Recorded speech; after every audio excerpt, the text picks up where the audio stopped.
Good evening. Thank you all so much. When was the last time you put a mask on? This morning? Did you do that? Last week? 15 minutes ago? Was it a subconscious choice? Maybe deliberate? Was there this innocuous, pleasant white lie you told that everything was fine because you didn't want to burden somebody with what you were worried about? We all do this countless times a day, but we really need to stop and reflect on the masks that we're selecting. We have it in us to show the face of love, the face of compassion, of understanding. And by wearing those faces, we create more of those things in the world. We all have to challenge ourselves to make the right choices every chance we get. Even as a dedicated activist working around the clock against discrimination or hatred, sometimes, inevitably, someone will say or do something hurtful out of bias or ignorance right in front of you, and all too easily, this mask of indifference will fall between you and a teachable moment. Have we all not felt that regret? Thank you. We know that Matt Shepard wore masks sometimes. He had a passion for theater, for starters. His friend Michelle recalls acting in a play where Matt was playing her brother, and then she acted in a play where he was her father. By all accounts, he was gifted at entertaining people and disappearing into a role and bringing somebody's story to life. We know that Matt sometimes wore masks of depression or pain, and he dwelled behind this blank, featureless face, inaccessible for a time to those who cared about him. And then at other times, he wore this mask of cheer over that mask and would make his best effort to enliven and inspire someone else despite his own pain.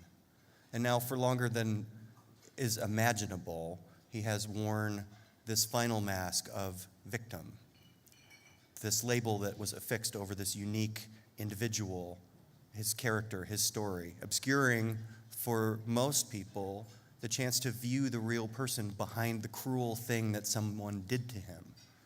And so it came to pass that those close to him in our individual ways put on our masks too.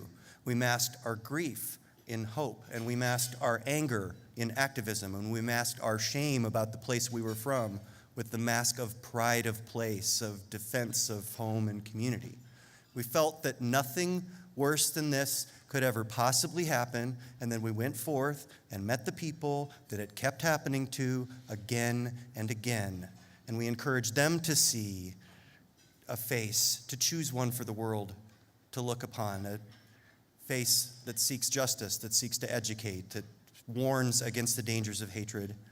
And we asked them to show resolve to the world and not resignation. And that is the essence of the work that we do in Matt's name and in his memory, with the support of millions of people who share our goals and thousands like you who give generously to help us reach them.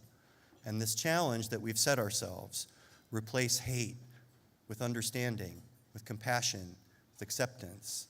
This is simple to want. This is immensely difficult to achieve. It requires each of us to project the right face, the right attitude, all the time, even when we're tired, even when the struggle seems endless.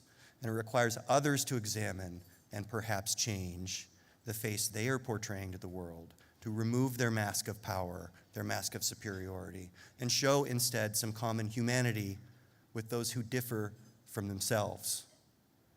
Tonight, we are honoring several people who have unmasked themselves as allies, or as members of the LGBT community, or as activists, as carriers of our story and our message. They are representatives of Matt's legacy and ours as fellow supporters of the foundation. We keep that legacy alive year after year because the world needs to see grief yield to dedication. It needs to hear inspiration arising out of injustice. Your loyal and continuing support, which we immensely appreciate, makes that happen, and it will keep it happening until the day that we all awake in a world free from hatred. Thank you very much.